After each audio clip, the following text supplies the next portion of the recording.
Hello listeners, Jordan here. I just want to let you know that you can listen to Nighttime early and ad-free on Amazon Music. Include it with Prime. This episode of Nighttime contains discussion of rape, child pornography, bullying, and suicide. Listener discretion is advised.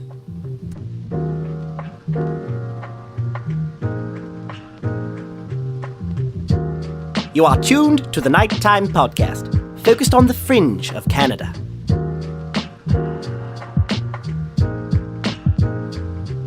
Hello listeners. Let me warn you up front, this one is going to be a bit tough, but equally so, it's important. We're going to be joined by someone whose personal tragedy has ultimately positioned them to become an internationally known activist and advocate against sexualized violence and cyberbullying. Her name is Leah Parsons, and what she and her family have been through over the last 7 years, simply put, it's horrific. The story starts with a group of young men raping Leah's then 15-year-old daughter, and continues through a 17-month quest for justice and odyssey to stop photos of the assault from circulating around her daughter Rehteah's school. Obviously, what we will be discussing isn't for the faint of heart, but as horrible as it is, you will hear some positives. The crimes against Leah's daughter highlighted significant problems with many of the institutions parents rely on to keep their children safe. And eventually, this story would serve as the catalyst for change. To prevent something like this from happening again, new cyberbullying laws were introduced and sweeping changes were implemented in schools, police departments, and within our mental health services. It's just a shame that Leah's daughter Rehteah had to pay for those changes with her life.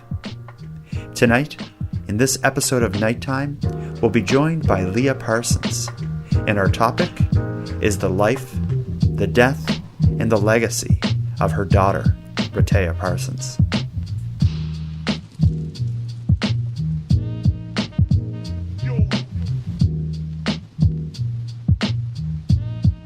All right, Leah, so just to start, if you could just introduce yourself in a few words. My name's Leah Parsons. I live in Dartmouth, Nova Scotia. I'm the mother of 3 girls and also the mother of Rehteah Parsons, who died by suicide in April 2013. And that's why we're here today, is to talk about Rehteah's life and everything that led up to her death and everything that happened after. So we'll start basically by going back in time now, I guess a little over 25 years. Can you tell me about your life and what was happening in your life when Rehteah joined you? Well, when Rehteah joined me, I had a kind of turbulent youth. I myself was, I don't want to say victim. I survived child molestation. I was raped at the age of 14. I went down a really dark pathway of spiral and self-hate, like starting at 14. Like it really impacted me. So I had found from the ages of my 20s, finding my way, like that I did have resilience, that there was strength within me. So little by little, I was gaining some self-confidence. And just before Rehteah arrived, I had like a mindset shift, probably around the age of 27, that I finally felt like my life was going in the right direction and that things are just going to work out for me. So I had that kind of shift in my mindset. And then when I found out I was pregnant with Rehteah, Glenn and I, her dad, we had only been dating for about 9 months, and we stopped seeing each other and decided to just remain friends. And then 2 weeks later, I found out I was pregnant. And I was like, oh my gosh. But it was the weirdest thing because I was so excited. And I felt like, oh, I should be like fearful or scared. And oh my goodness, I'm alone. I'm single, going to be a single mom. And for some reason, I was really excited. So I told him and we decided we'd parent together and work it out the best way we could. So when Rehteah was born, I remember looking at her and thinking, wow, like I finally have something other than myself to focus on and care for. But it also, at the same time, in those first few weeks, it was terrifying because I realized that I was going to be responsible for her well-being. So Yeah. in those early weeks, I made a promise to her that, and I still have it in one of my journals, that I was going to be the best mom I could be. And at that time, I'd still been a high school dropout. So I only had my grade 9 education. And so I promised that I to her that I would get an education. And that terrified me. But I did it. I wrote my high school equivalency exams. When she was 9 months old, I enrolled in the Mount, and I ended up doing an undergrad degree in psychology.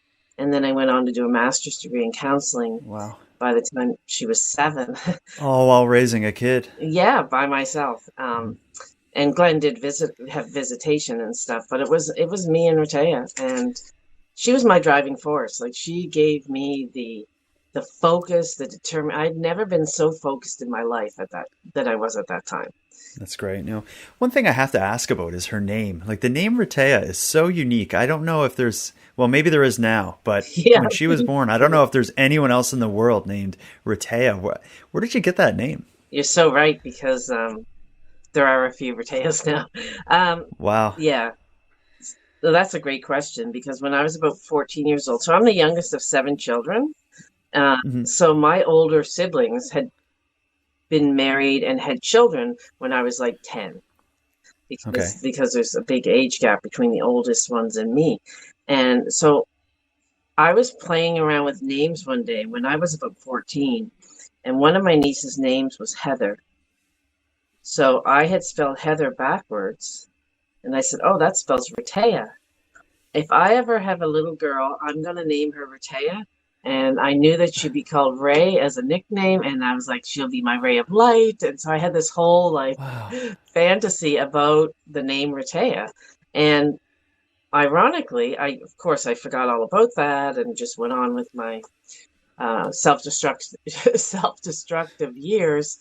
And then when I got pregnant, as soon as I remembered that name again, and I'm like, oh, if she's a girl, I'm going to name her Rehteah.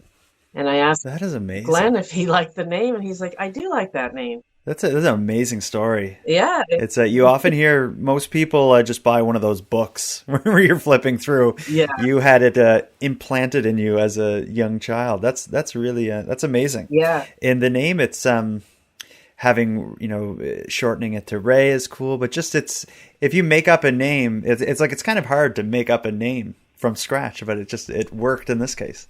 It did, and looking back, ironically, like, her name is so unique, and now you're right. Like, if you said Rehteah, a lot of people you just have to say the first name, and people know it. So it is kind of like one of those things where you look back in life and you just it's just one of those things when you reflect on. It's like, and it was just it just happened like that. Now, let me ask you, raising Rehteah as an only child, or as a single parent, and going back to school, she would have grown up seeing you, bettering yourself and doing all these things. Do you think that helped shape, who she was as a child and who she grew to be? I never really thought of that, but I'm sure it shaped her.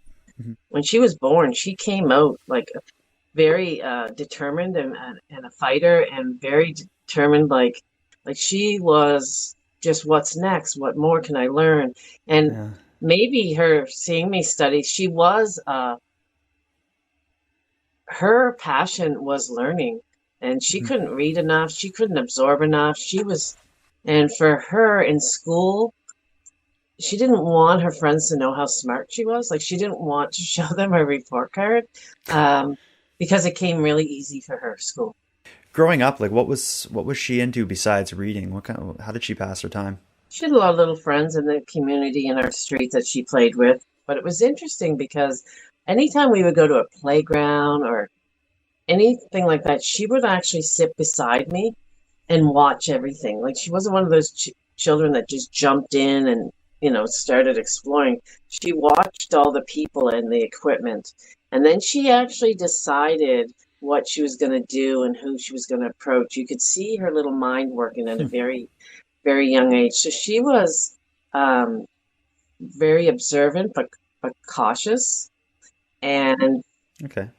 she also had a really, really huge heart. Like, she really felt deeply about anyone. Like, she saw a homeless man in the dumpster one day, and she was just beside herself crying because she didn't feel that was, and she's maybe 5. Oh.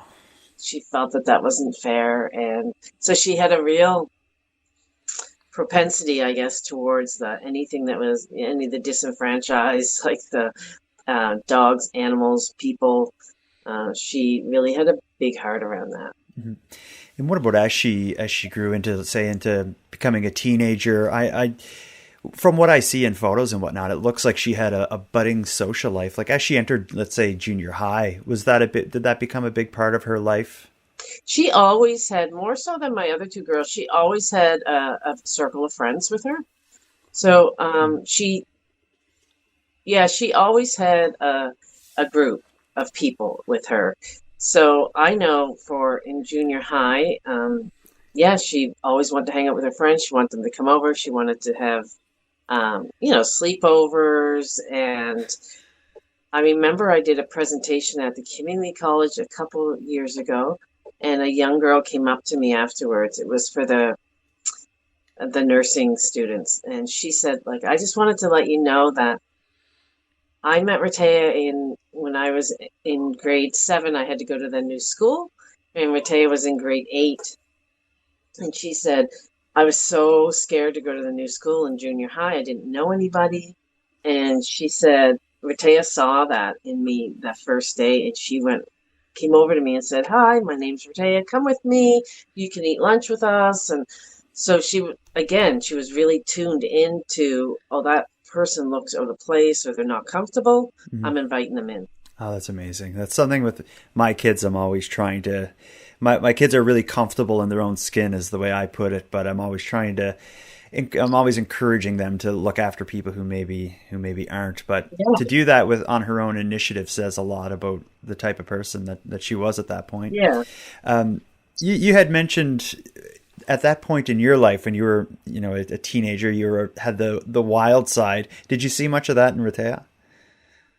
No, actually, I didn't. And I was really relieved because I was terrified. That's a relief, yeah. I was terrified of that going into, junior high. But the other thing I promised her when she was just a baby was that I was going to have all the conversations with her that nobody had with me.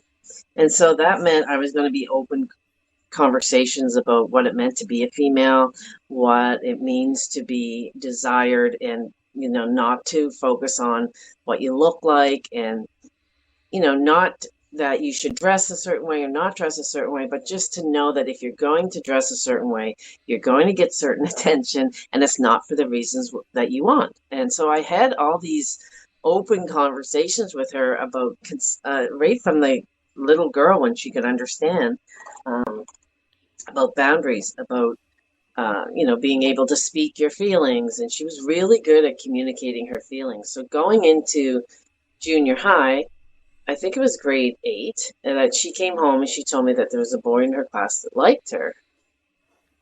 So she was very open about those things. And I said, oh, well, what do you think about that? And she said, well, I don't know. I'm going to watch him for a couple of weeks and see. And see, that just brought me right back to the playground. And I was like, oh, she's going to watch and see that. Oh, this is such a relief that part of her is still there from a little girl to junior high, and that she's going to kind of have that cautiousness about her. And then 2 weeks went by, and I asked her, like, what did you think? Or she goes, yeah, I watched him, and he's way too immature for me. And so I actually, I felt safe, right? I felt safe that she had her head on straight, and that, of course, she's a teenager who will make mistakes, but that gave me some sort of a false sense of security that she's going to be okay. And that, of course, wasn't the case. Yeah.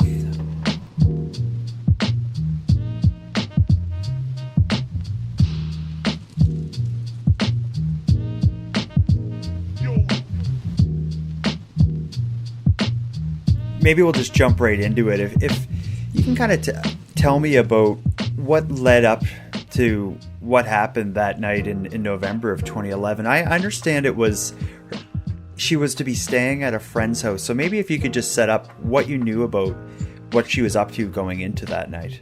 Yeah, sure. So going into that night, of course, by that time, so Rehteah's like left grade 9, and she, when I say she was cautious and stuff, it wasn't that she didn't try to push boundaries with me and didn't give me, attitude and typical teenage stuff, because she was a very stubborn, like, I want to do it my way. Yeah, so she did have that kind of way about her. So she did, her and I did have some struggles just with, boundaries and making sure you get in on time and those kinds of things. But when she left junior high to go into high school, so she was 15 at the time, and she was meeting new people at the high school, of course, because there are other feeder schools, but she still had her main group. But of course, in junior high, you're going to be meeting new people too. And I call that, the bricks and mortar. You're going to decide who you're going to be, right? Like, as you kind of try on new experiences, the bricks and mortar of who you want to be. And so she did meet a friend, and she had been hanging out with a new friend for a couple months, and I'd met, she'd come over to here, and I'd met her. And this happened in a community just outside of our community.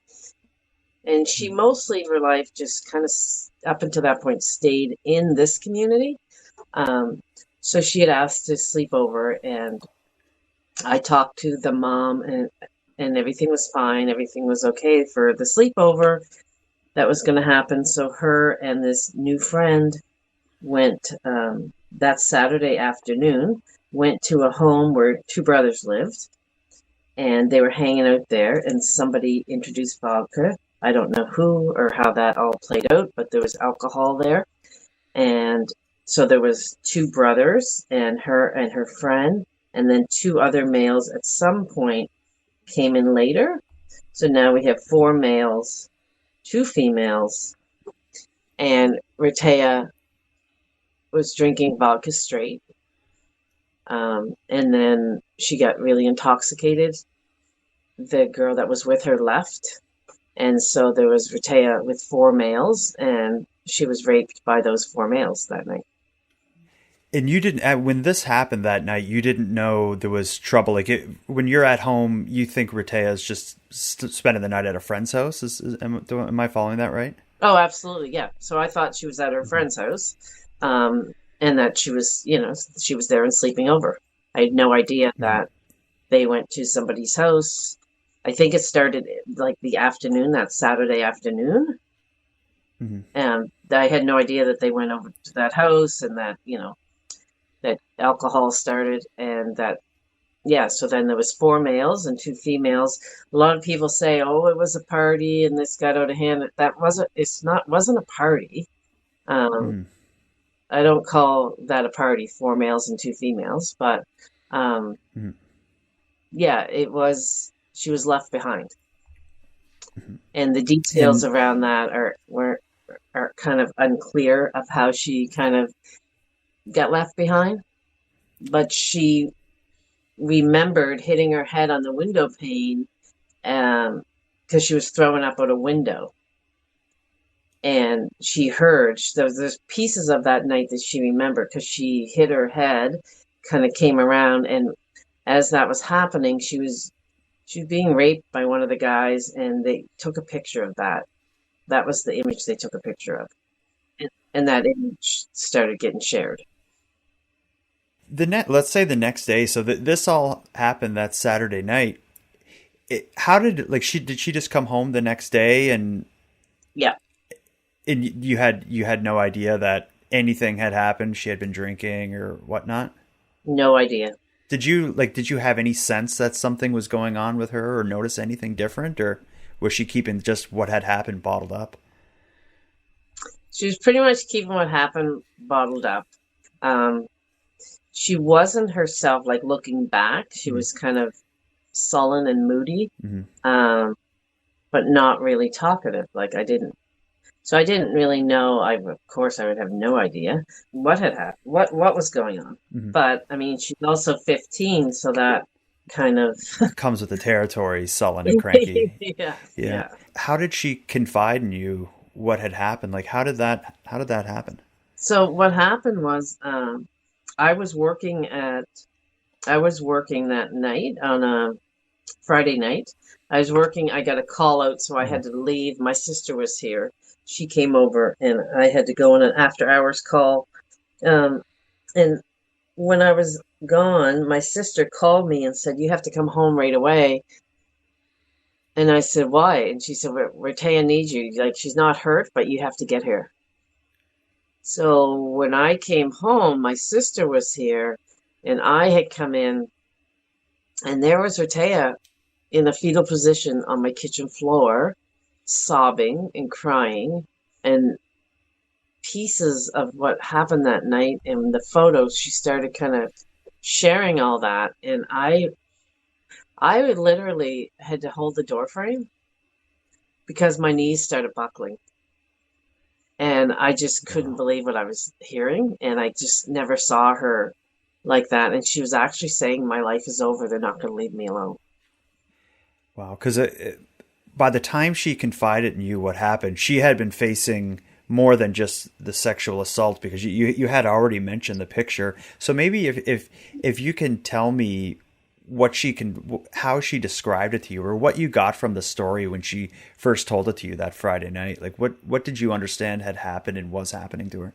So she kept talking about a photo, that they're sharing a photo of me and everybody's calling me a slut. And I can't go back to that school, and I can't show my face. And then she started saying what happened to her that night, that they were drinking, and she was spurting out like just bits and pieces of it. And and I remember saying to her, you were raped. I said that. And we had to call in the mobile crisis team, because she was just uncontrollably sobbing, and she just kept saying, they're not going to leave me alone.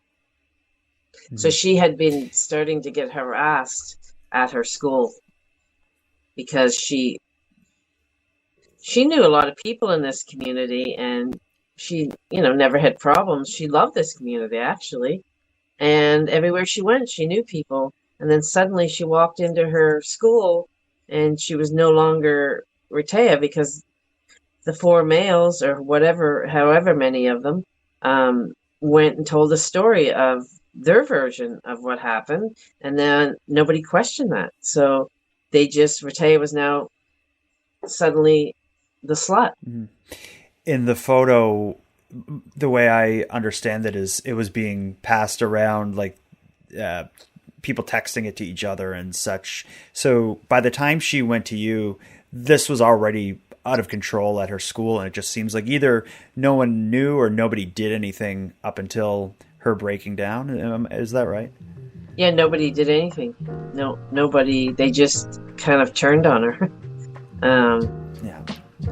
Yeah, that's what happened. The photo, you're right, started getting shared around. People were texting it to each other, and so I just know the next day, we went to the police station and gave her statement, the first statement, and that's when everything started going wrong right from there.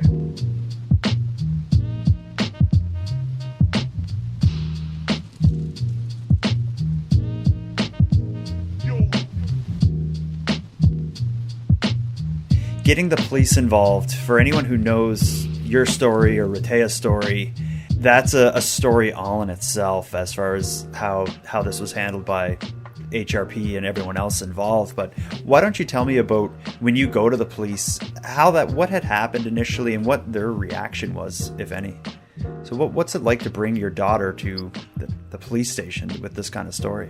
Oh, it was horrific, because then I was just really struggling with the whole kind of not really being able to wrap my head around the fact that my child was raped. Yeah, that was a really difficult, but then, you go into kind of survivor mode. And I've been in survivor mode enough times in my life that it just automatically happened. That I just stepped into kind of, we got to get this done. We got to get this figured out. But yeah, going into the police station, I will say that first person, even though it was handled all wrong and the whole interview was handled wrong, I guess. Like I wasn't supposed to be in the room when the interview was happening, and it was supposed to be recorded, and it wasn't even supposed to be taken by that person, by the integrative crime unit. So we went in there, and the lady that we met with, the constable we met with, was an RCMP officer, and she was very, very nice and took all the information. We were there for an hour and a half, at least. I know, yeah, because I was on a lunch break actually. Yeah, we were there for an hour and a half, and the constable, I know Rehteah got up and stormed out at one point. She was so agitated because it was, bringing this stuff up, talking about it, asking questions. It was just a bit too much for her. So it was really hard, but we thought that something would get moving with the school and with the photo, and we thought things would start kind of moving and getting something resolved. One of the things that you did to help protect Rehteah and separate her from the bullying and what's been going on is you supported her in changing schools several times, I believe. Can you talk about what led to that and what effect that had on her in this situation? So we changed schools immediately because she didn't want to go back there. I don't blame her. So she had to go actually stay with my sister, which is just not far from me, so that she could go to Dartmouth High School.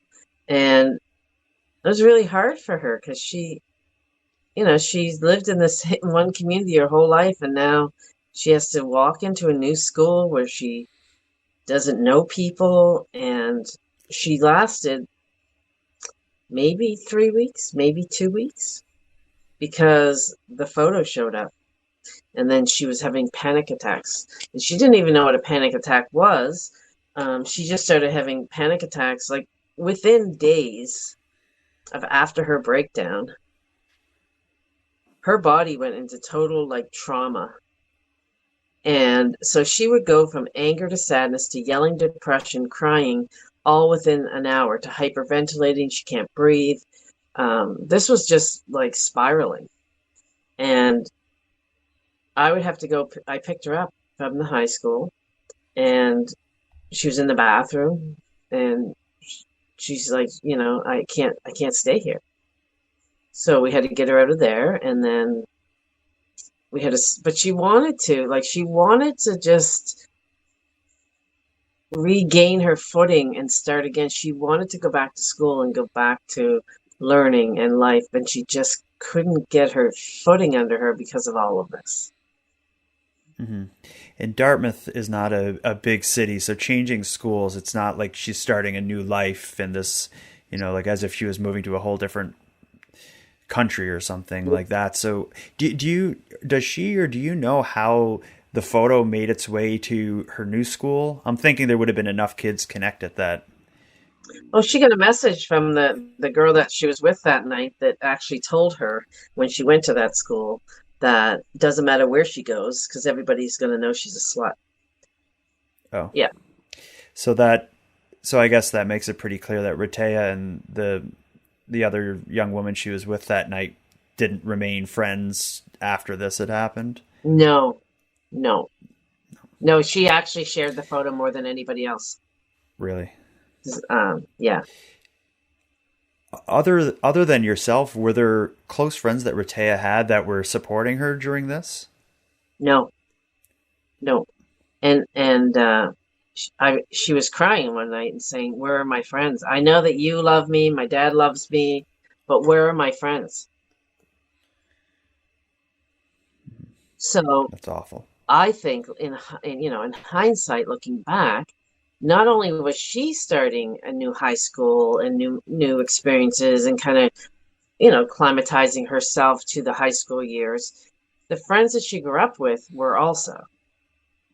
So some of them who I don't think, even though they knew the photo was being shared, I don't think they really realized the impact that was having on her, or they were so involved in what trying to figure out, what their life is about, that they didn't really see this as what it was doing to Rehteah.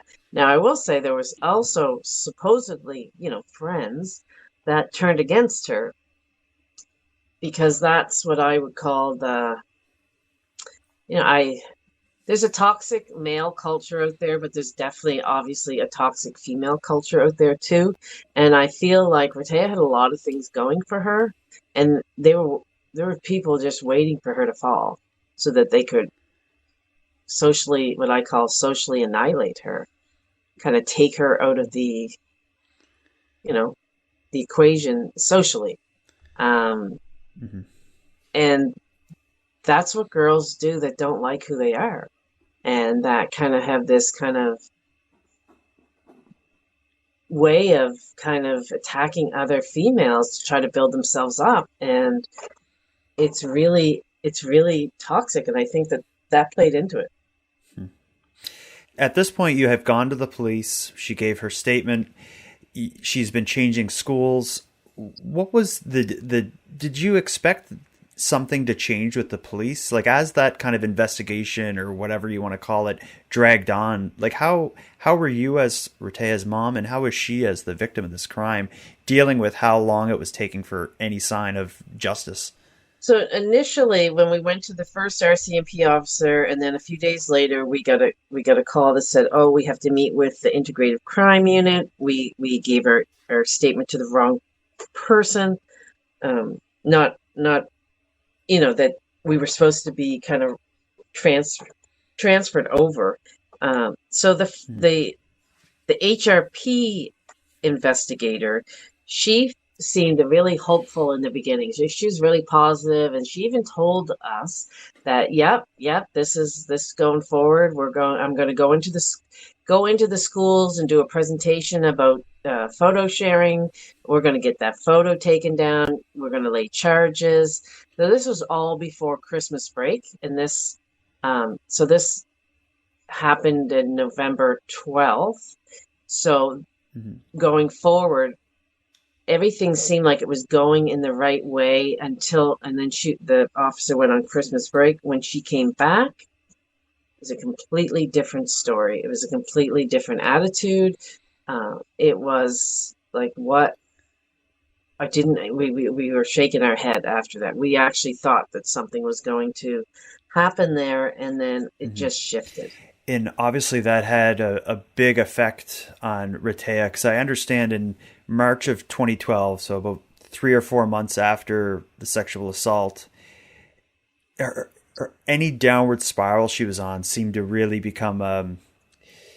seemed to start hitting the bottom. Where I understand she was put into the IWK for a period of time in March. Can you talk about what led to that and how she responded to seemingly hitting rock bottom at that point? Yeah, so she was definitely, by that time. So that time she was spiraling. She had started drinking. She was doing drugs, trying to cope the best she could, numb out. I couldn't work anymore because my whole focus was trying to get her help, trying to keep her safe. So I was on leave from my job, and she wanted to be put in the hospital. And her dad took her over and put her in.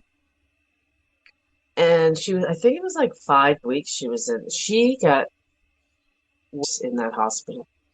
I didn't even recognize the anger.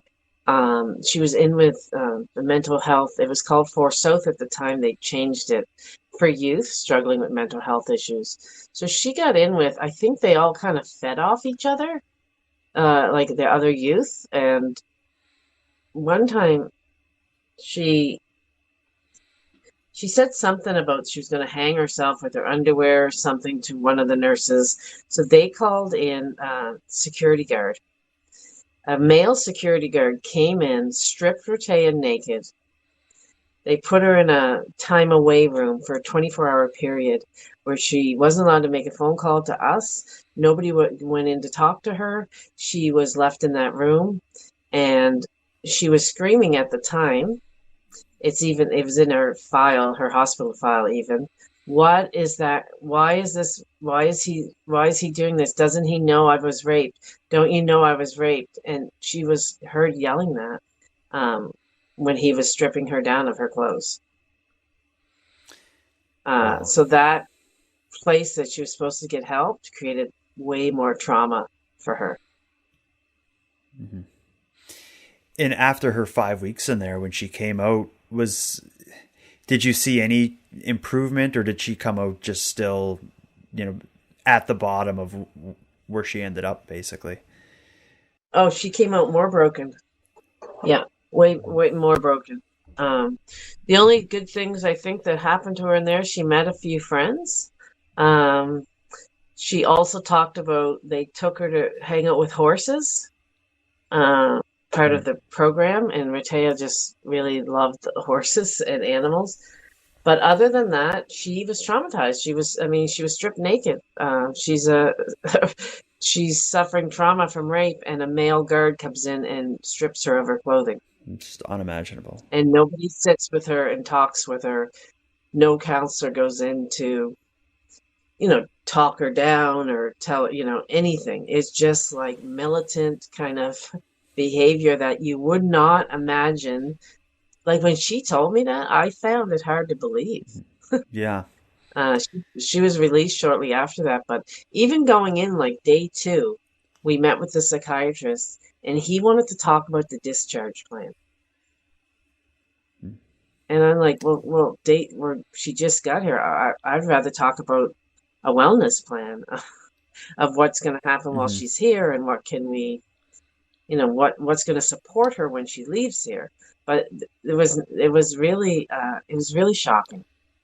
When you hear of someone looking for, mental health treatment or getting a crisis, you hear the kind of the concept or the phrase like someone fell through the cracks. But when you hear Rehteah's story, it's not that she fell through the cracks. It just seems as though there was nothing for her to even stand on, where her time at the IWK was awful. The police seemed to be doing very little.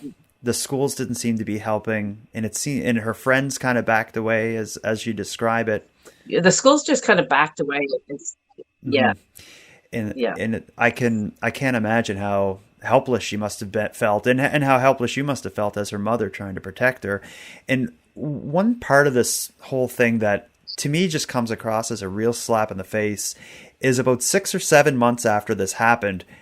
No, more like 10 months after this happened, September of 2012, I believe, is when the police finally did something to the people in the photo, the young men in the photo. And what they did, it just seems like they were caught throwing snowballs at cars or something. Can you talk about what the initial police response with these people and their parents was? So when they finally did decide at month 10 or whatever to interview them or attempt to interview them, is that? And talk to their base. Yes, that's right. And I understand they had, I don't know how stern, but it seemed like they had a little talk with their parents is about as far as it went. Yeah, the parents said that they would not allow their sons to be interviewed. And that was the end of that. Nothing was done. Actually, in the beginning, when the police officer told me that she was going to be talking to, Rehteah's friends that had the photo and things like that, I said, I'm sorry, I don't really understand why the first thing you wouldn't do is to go talk to the males involved before they get together, get their story straightened out, and know that the police are involved. So I don't know why you wouldn't just go right away and speak to the males and get their statement first. And then she didn't like that, and she said, "This isn't CSI, Leah. It doesn't work that way." Wow.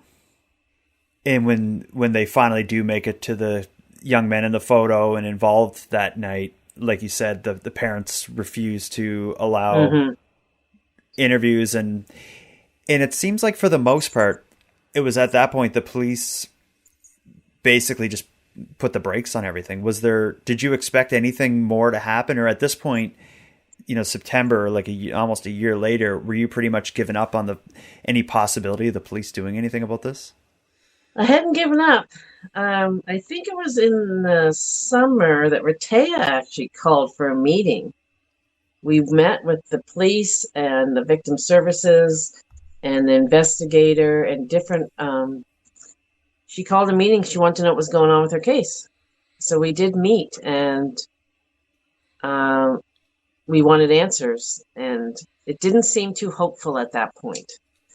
But I still thought, okay, they still have to do something about the photo. Like, okay, they're kind of not taking the rape serious, but they have to take the photo serious. Like, that can't just continue to be circulated. Mm-hmm.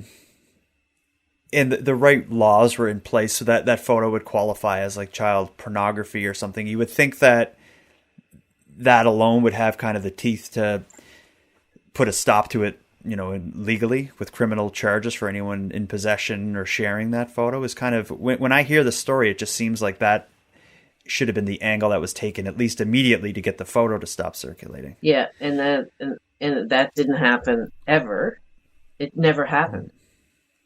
Mm-hmm. So when they closed the case, and I asked at that point I was talking to the investigator, the head of the unit, so the integrative crime unit, the head of that unit, because I was always trying to go above to the next person to see, to get answers, because I didn't want to just deal with the one investigator anymore because we weren't getting along. So I would go to other people, and the person at the head of the unit, who in November, like almost a full year later, said that the case was being closed. There would be no charges. And I said, well, what about the photo? That is child pornography. And he said, we're not filing any charges because that's a community issue, Leah, not a police issue. Like, we can't see her face in the photo. And really, like, I know that she's underage, but because, like, she doesn't really look like she's underage in the photo, so we're not going to make any charges there either. That's just shocking to hear that. And then, it was so shocking. And then he said about the sexual assault, he said, like, in those beginning few weeks, Leah, one of the males had messaged Rehteah and asked her if she was okay. There's a text message we have, and it says, asked her if she, are you cool with everything that happened? I heard you went to the police. Is everything okay for you, or something like to that effect? And she said, it's cool, LOL. And he said that, she did say it was cool, that it's okay. And I'm like, are you kidding me? Like, what would you expect her to say when her rapist contacts her? Don't you know she's saying, go away, leave me alone? Like, this is not evidence of after the fact consent, if that's what you're trying to say. Like, so his reasons were just, again, it left me shaking my head, like, is this really happening? And actually, Rehteah wanted to go on 95.7 Talk Radio before her case was closed. She actually wanted to talk. And we thought that it would be best not to until, we didn't want to harm the investigation. Mm-hmm. So we thought it would be best to kind of wait. Wow. Yeah. With the police closing the case and basically her just being hung out to dry, do you think was that one of the factors you think that led to what eventually would happen with Rehteah in April? Like when the case was, or the investigation was closed and there was not going to be justice. So so it, of course it did. Because every time she would try to get back up, so 4 schools, 4 transfers, Citadel was the third one, she went to PA twice, Prince Andrew, and like she would get a little bit of momentum under her, and then she's like, "Yeah, I'm starting to feel a little better, Mom." But then like the photo would show up again, or somebody would say something to her. She just didn't have enough time to kind of keep working towards getting better without something kind of coming at her. And so when that case was closed, she was so angry, like all the anger and rage just came right back to the surface, and she was like, "They won. Everyone thinks I'm the liar, and that they're telling the truth, and that's not what happened." And so again, so much shame, and like she's just trying to get back up on her feet, and no one would allow her to do that. She did cultivate, friends. She's come back in. She made new friends at every school she went to, but she got harassed at every school she went to too. And she had old friends that kind of came back into her life that she was, hanging out with again. So there were some, like, there would always be like a few steps and then crumble.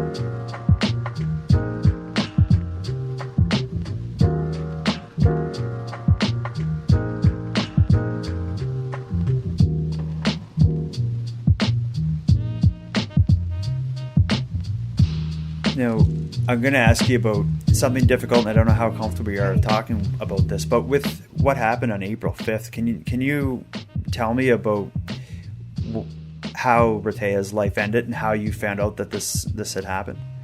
I was home when this happened. So what happened is when you are struggling and you're in trauma and things are going well for you, any little thing can kind of trigger the underlying trauma right to the surface. And that's what happened that day. So that day, she was in a really good mood that day. She went out. Her friend was staying here with us at that point, which I was really grateful for because she had like comfort, and they seemed to really, laugh a lot. And so her friend was staying here with us. So that night I texted her from the grocery store because they went out after the resumes. A few of them went out, and she had to be home at 10:30. I texted her at the grocery store, asked her what her and her friend wanted. She sent me back some things she wanted me to pick up. So later, I went to bed early. I don't usually go to bed early. I went to bed early. Text her, said, like, "Where are you? Are you coming home?" This was like 10:20. She had 10 minutes to get home. She said, "Yep, she's on the street. She's walking down the street." And I heard the door open. I was downstairs. So her and her friend came in. So I knew that she was safe because every night I would worry till she got in the house. And then I heard her, she had raising her voice and being really loud. But I knew she wasn't arguing with her friend because I could only hear Rehteah's voice.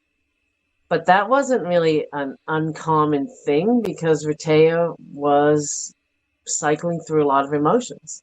She was now a troubled teen, so it wasn't a big thing to hear her raise her voice. And so I don't know how much time went by. The voice, she stopped being loud and it calmed down. It got quiet. And I was just about to fall asleep. I was still awake at that point. And her friend came down and said, "Leah, you have to come upstairs."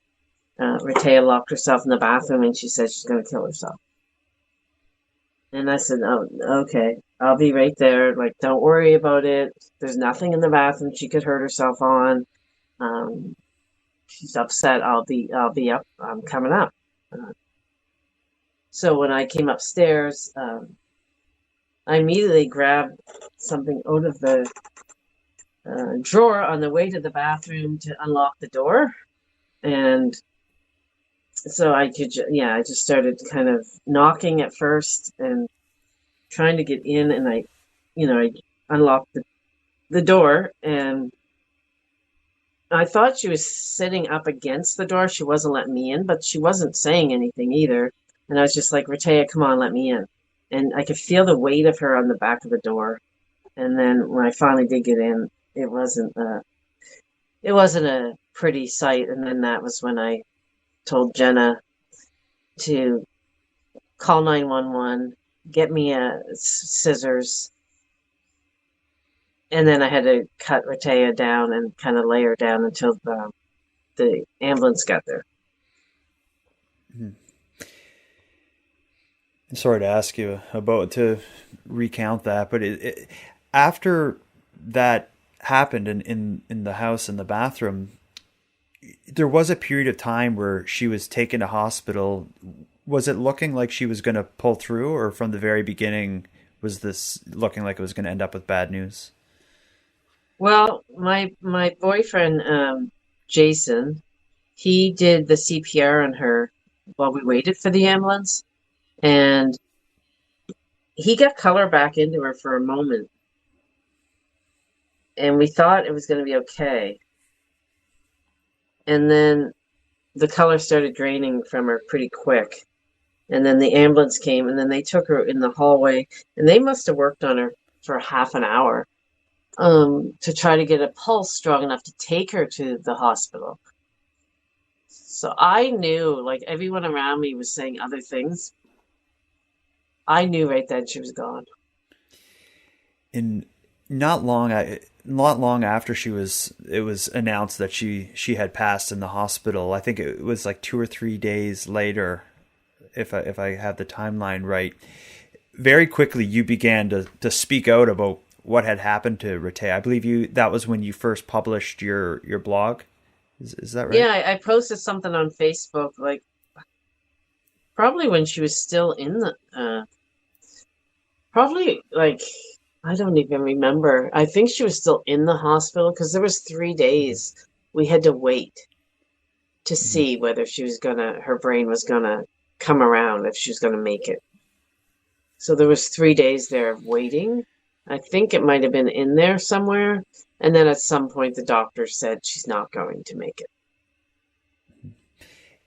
When you made this post on, I think it was on Facebook, now that you say it, that reminds me, was that the first time really that you went public with how you were feeling as the parent? No. I did before. 6 months in, I think, to the investigation, I put it all out there, what happened to her, what the police are doing, what they're not doing. I put that on Facebook about 6 months into the investigation. Mm-hmm. But now with what had happened with Rehteah and her death, plus you going public like this, it seemed to me as someone who, like, I was living in Halifax at the time, it just seemed like it went from, like, I don't know, the local news would have talked about it, and then it seemed like 10 minutes later it was an international story. That's right. Yeah. How did it feel for you going through the trauma of what had happened to your daughter, what you'd been living with, now your daughter passing away under such horrific circumstances, to all of a sudden you're now on basically the world stage as an advocate for sexual assault against youth, child porn, cyberbullying, all these things? It just seemed like in the middle of this horrific situation, you were just kind of put on stage. How did you respond to that, or how did you deal with that? It was kind of like an outer body experience. It was really bizarre. I felt really strongly that it wasn't about me anymore. So I stepped up, right, like the fear of public speaking, the fear of being, I guess it would have been judged, or like none of that even was there anymore. It just left. Mm-hmm. Like all of a sudden it was just like this. It wasn't even a thought. It was just, I'm speaking for my child now. I'm her voice. She never wanted to be silenced. She didn't want it to end this way. She definitely didn't want to die. And now I'm her voice. So I have to be the one speaking for her. So it was just that immediate shift, like that, just like that. Wow. And it was, as far as the attention that Rehteah's story was receiving, like, am I fair to say that you would have just been hounded by calls and emails basically from all over the world for interviews and such? Like, it seemed like that was after this had happened in Halifax, but you were on Dr. Phil. Like it was just everywhere. What was it like it almost would have been like your career to be an advocate for Rehteah after this happened. How did you manage your time and just manage the requests you've been getting? So again, my boyfriend Jason did all that. So he would kind of bring things to my attention. I couldn't. To this day, my phone is on silent. Mm-hmm. My phone ringing is a trigger for me. Mm.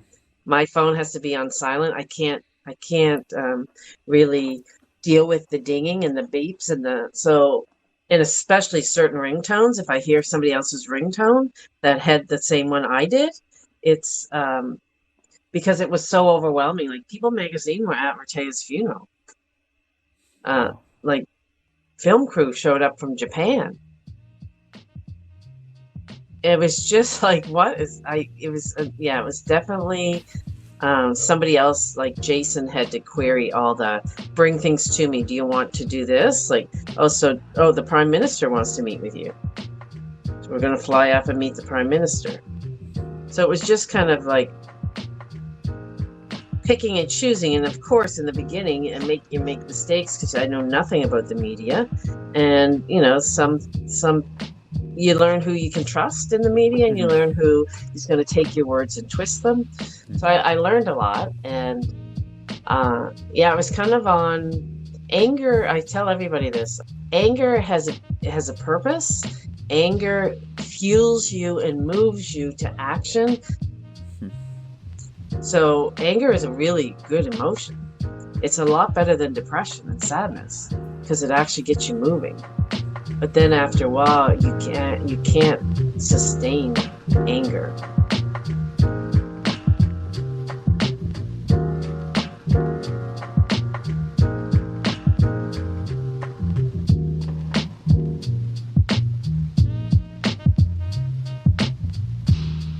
When was it that you realized that the police and the RCMP were going to be kind of put in a corner and would have to address this in some way? Was there any point that this was all building up that you started to think like they're going to have to do something? No. I wasn't thinking like that at all. I was just in the moments, like it was just like a momentum, but I didn't know where it was going to go or what was going to happen. I do know that after she died and I got a message from one of the males, an inbox in my Facebook, explaining he wanted to meet with me, and he was explaining how he didn't rape Rehteah that night. And in his explanation and in the chatting, you could clearly see that he had no idea what consent was, or he was like just completely, he filled in the blanks that she couldn't remember, and it was like, there it is right there. So I printed that off and took it to the RCMP, hoping that they now here's some evidence. He's telling you he's the one in the picture. It's right here. So even with that, they're like, oh, we got to prove that it came from his account. And there was a whole thing around that too. But that was the evidence they took to reopen the case.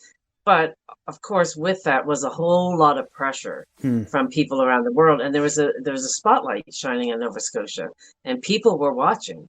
Absolutely. So there's a lot of public pressure there. Yeah, and that's a story all in its own. The amount of attention and pressure and all the things that were happening on the internet, both good and bad, regarding people trying to get justice for Rehteah, and then people seeming to just be kind of kicking the pot and causing trouble. So you almost, like in the aftermath of this, I'm sure you've seen the best and worst of people through the time immediately after, when the spotlight was on Halifax and on you and on Rehteah's story. Absolutely. I find that in life, of course, there's always those opposites. So if you're going to be out there speaking, I was getting a lot of support and a lot of support from people around the world, but I was also getting a lot of hate, a lot of blame, a lot of It was horrific things being said to me and about Glenn. And yeah, you kind of see that. How can somebody or people be so cruel to somebody in their darkest moments? And on the flip side of that, like the gifts that were pouring in, like in my mail and things I was receiving every day and messages of support of people around the world who don't even know us. I felt like I was being supported. Mm-hmm. For sure. And you had already talked about getting that message and bringing that to the police, and then that being the, I guess, motivation or the catalyst for them to reopen the investigation. Can you tell me about this second try at their investigation? What happened and what became of it? Oh my goodness. So the second try, let me think if I can even remember that. They reopened the case, new investigation. Somebody anonymous threatened to release the names of the 4 males involved. And when you say anonymous, you mean like the web hacker activism group known as anonymous, which them alone get, like, that fact alone that they got involved at the time, they would have been addressing. They were more known then than they are now for getting involved in injustice. And they got involved in Rehteah's case. Oh yeah, they absolutely did. So they hacked into computers, and they got emails from schools into the school systems of administration, what they were saying about the situation. They got into who these 4 males were, and were threatening to the police, if you don't do something, we're going to release these names to the public. So I spoke out against that and said I didn't want any kind of vigilante justice, that's not what I was really about. So it was interesting because the police showed up immediately at my door, the investigator of when the case was reopened, and said, you can't release these names, and you can't do this, you can't do that. And I was just like, it was just like so bizarre that, you're showing up at my door so quick to tell me that these names can't be released and has nothing to do with me. Yeah. But when Rehteah's picture was out there and her name was released everywhere, nobody was showing up at the mail's door saying, you can't do this. Like, it was so bizarre for me. And so that was trying to think what happened next. So they were interviewed after that. They were charged with making and distributing child pornography. Mm-hmm. They were not charged with sexual assault. Of course, Rehteah wasn't even here to take the stand, but they were charged, and we did have to go to court, and they did have to read a victim impact statements. So of the 4 males, 2 of them were charged. So instead of going and following the line of, who else shared this photo, they just went to the source, like who's in the photo, who took the picture, and it stopped there.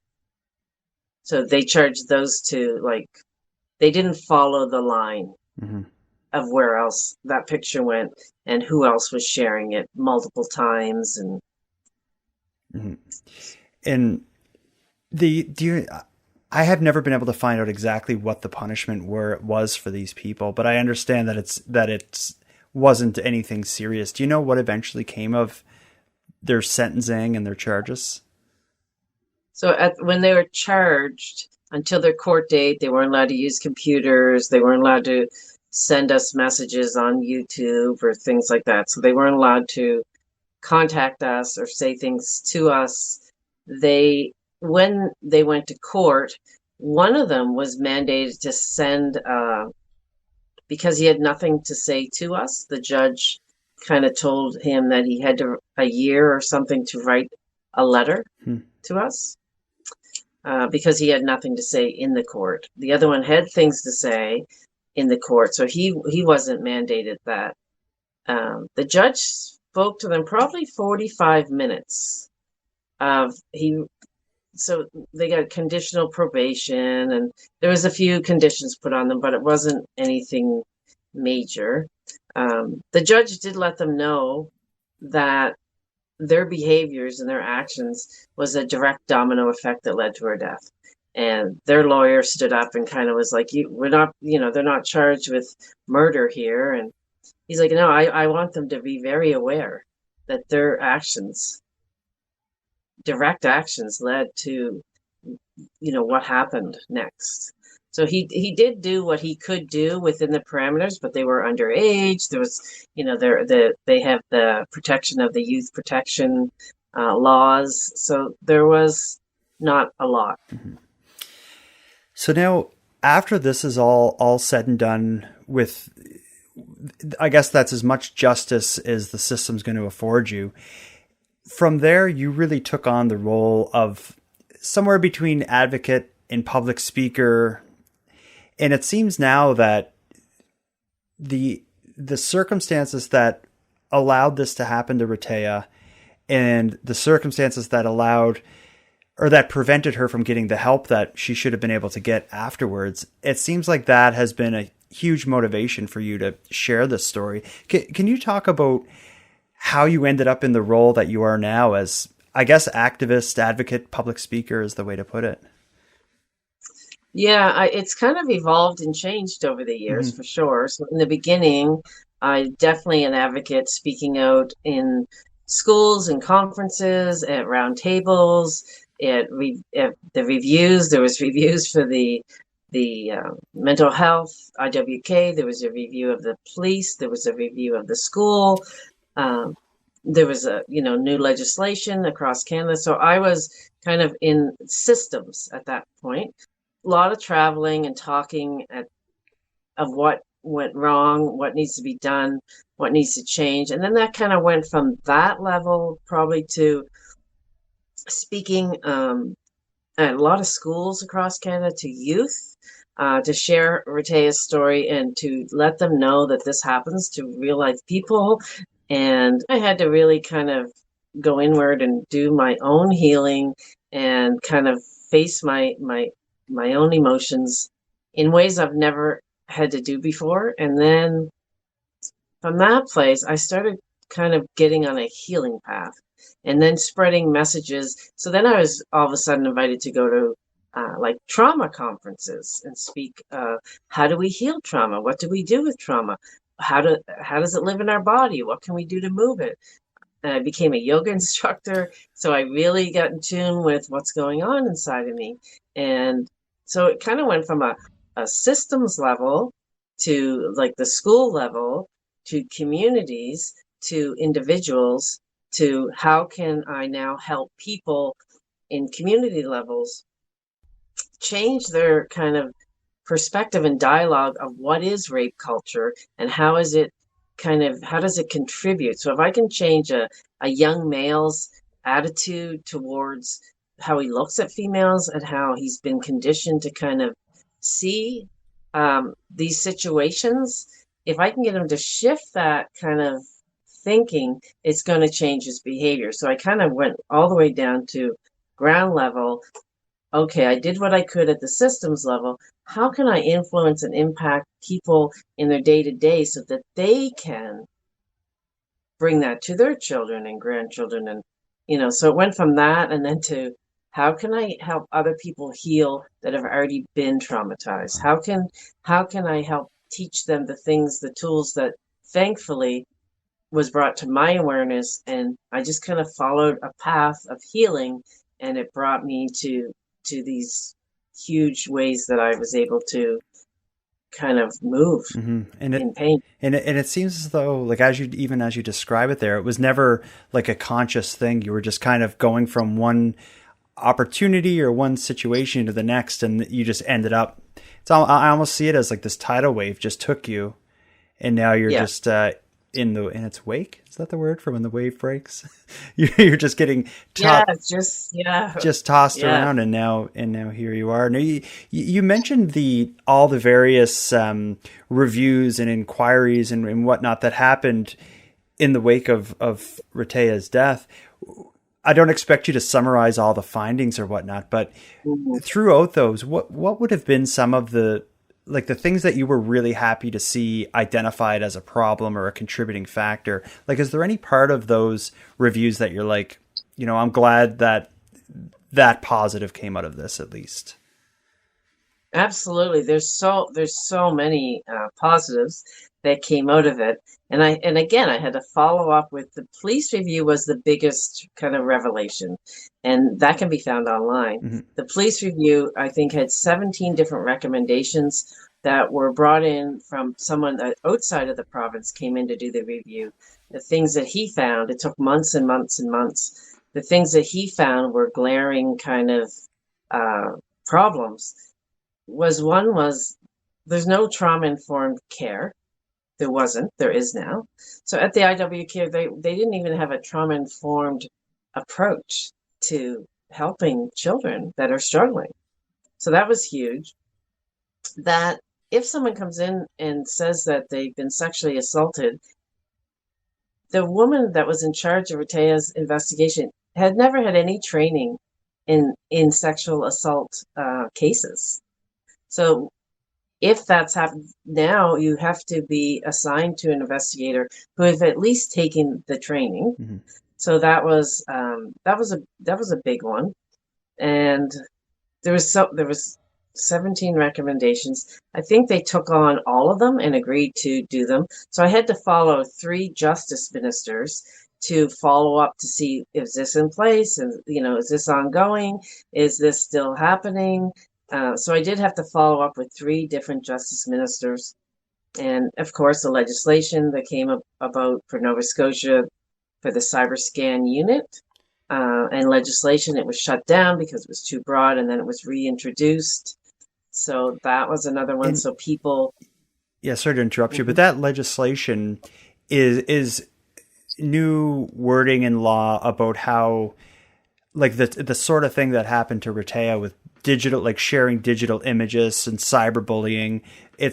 I understand that came from her case. These laws were really motivated by the shortcomings of how the law was able to respond to Rehteah's stories. Is that right? Yeah, that's true for Nova Scotia. And in the Criminal Code of Canada, there's also a law there too that states now, because of what happened to Rehteah, it states that you cannot share an intimate image with someone without their permission, regardless of their age. Mm-hmm. So we already had the child pornography laws in place that would have been applied to Rehteah. But then since then, they have this in the Criminal Code of Canada now that you can't share anyone's intimate image without their consent. It's a criminal offense. Mm-hmm. So that came about too. So the biggest thing, I think, with all of the changes and kind of after that is if a photo showed up in a school right now today in Nova Scotia, there's absolutely no way that it's going to be shared for 17 months. Mm-hmm. That's just not going to happen. Mm-hmm. And even though at the time, the principal could have and had the right to go in and confiscate those phones. For some reason, they were hands off because it became a police investigation. But they were allowed to do that. That was already a policy that was in place. Whether they're afraid to take the property of a student's phone or because it was a police investigation. Today, those phones would be confiscated immediately.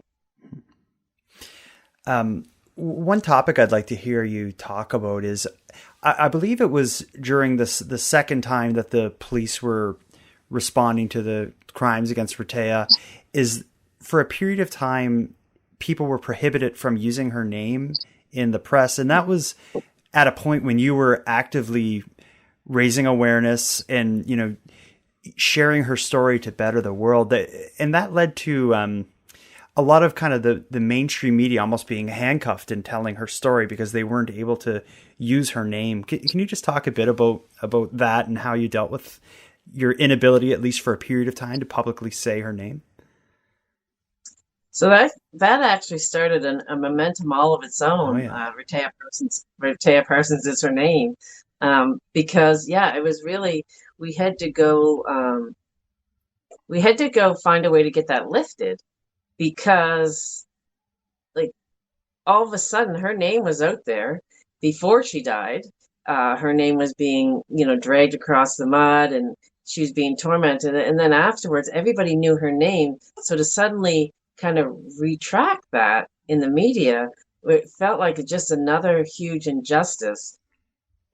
But I did have, it didn't go well. It didn't go in the favor of that, because it became another uproar. It became another wave of, oh my goodness, this can't happen. Mm. And the public, and I kind of knew that was going to happen. And I just thought, oh no, Rehteah's voice is not going to be silenced here again. And I knew, I didn't know how it was going to play out, but I trusted that was just not going to happen. And so the ban was lifted. Mm-hmm. And what was the reason for the ban? Is it because she's an underage and was a victim of a crime? Like, what was the story with that? That's exactly it. The judge said, actually, we can't say her name because she is an underage victim of this crime.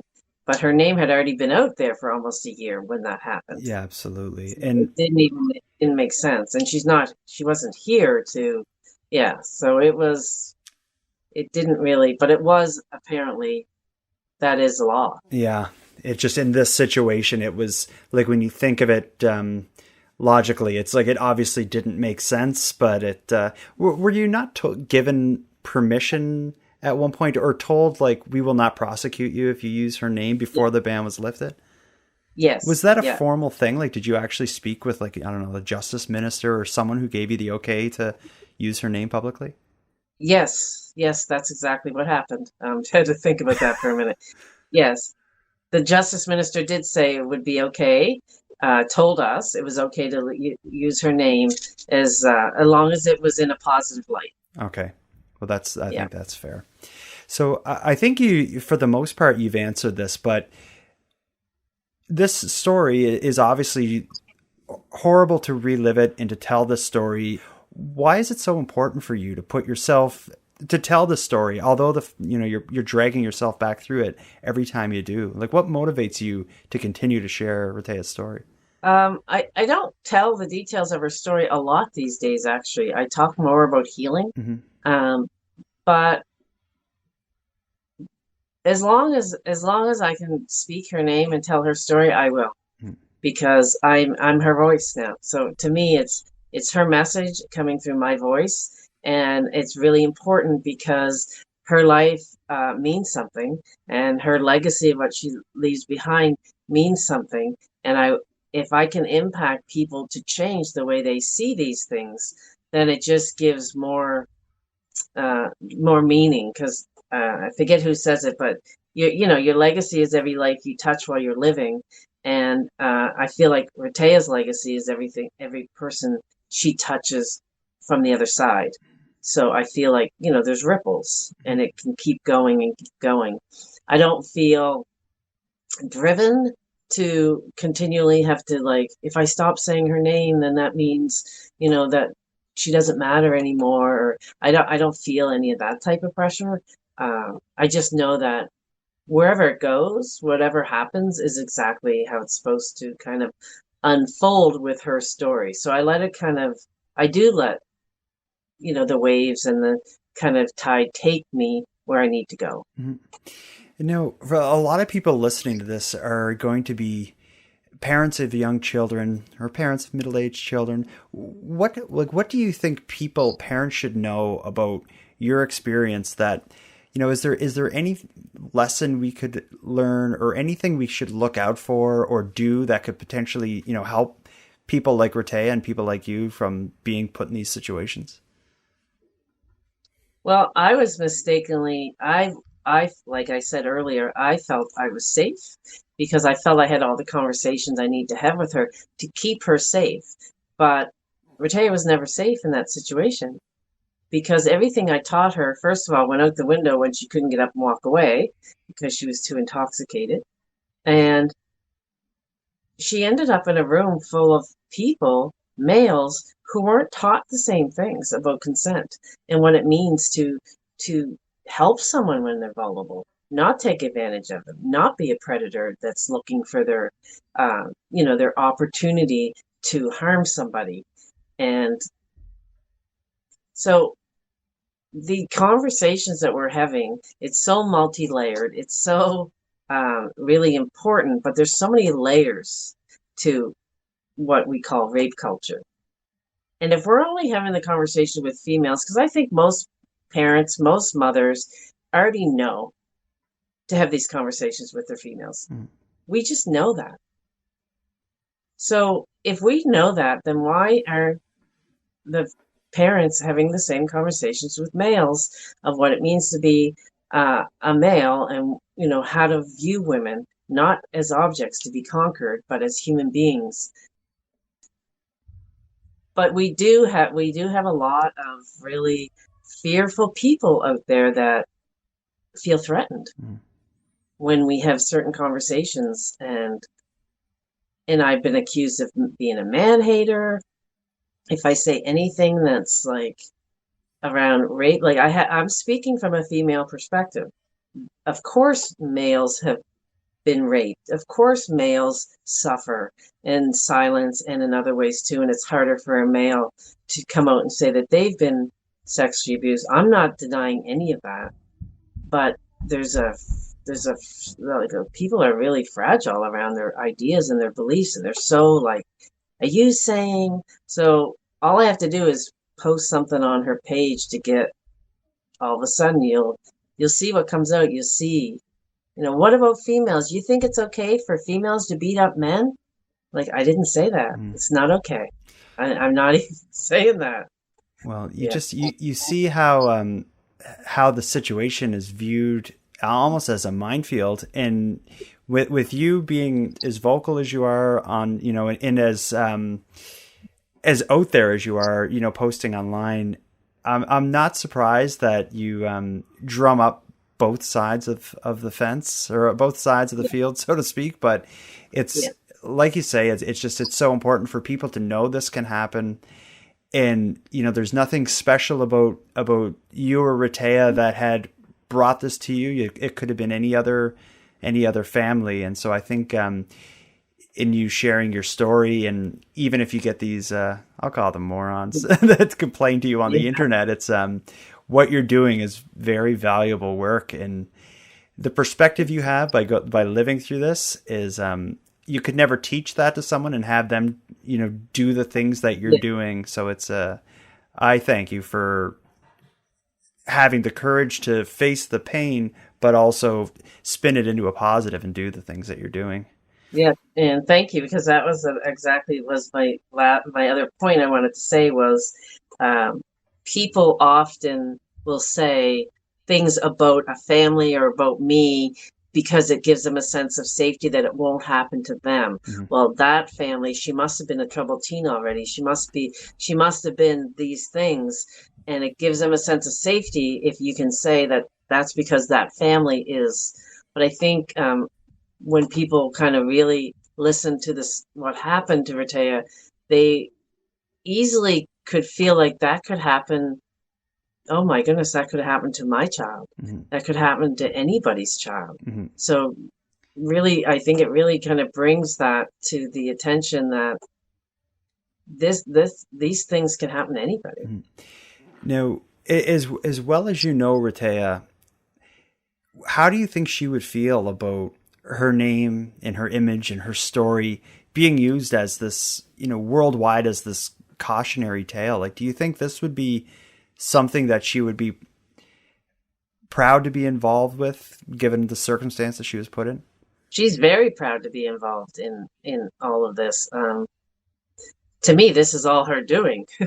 I'm just the one here that's still here, but to me, this is all her doing, is that she wants to reach people. She wants to help people. And I get messages every day that says, because of Rehteah's story, I'm going to do this, or because of Rehteah's story, I'm going to get the help I need for my own sexual assault. I'm not going to keep this bottled up anymore.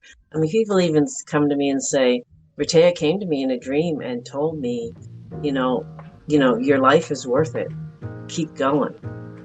So I know that she impacts a lot of people, and she'd be she is extremely proud to see that. For people listening who want to follow the work you're doing and follow Rehteah's story, where do they find you or follow follow your work? They can find me on Facebook, Leah Parsons. They can find me on Facebook under her page, which is Angel Rehtaeh Parsons. She has a website, rehteahparsons.ca.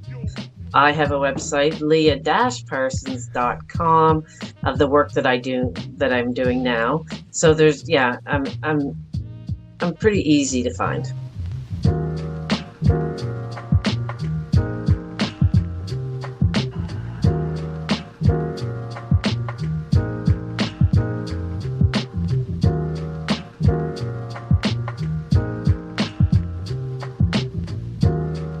Before I wrap this up, I want to give a heartfelt thank you to Leah Parsons for sharing Rehteah's story with us and for being so generous with her time.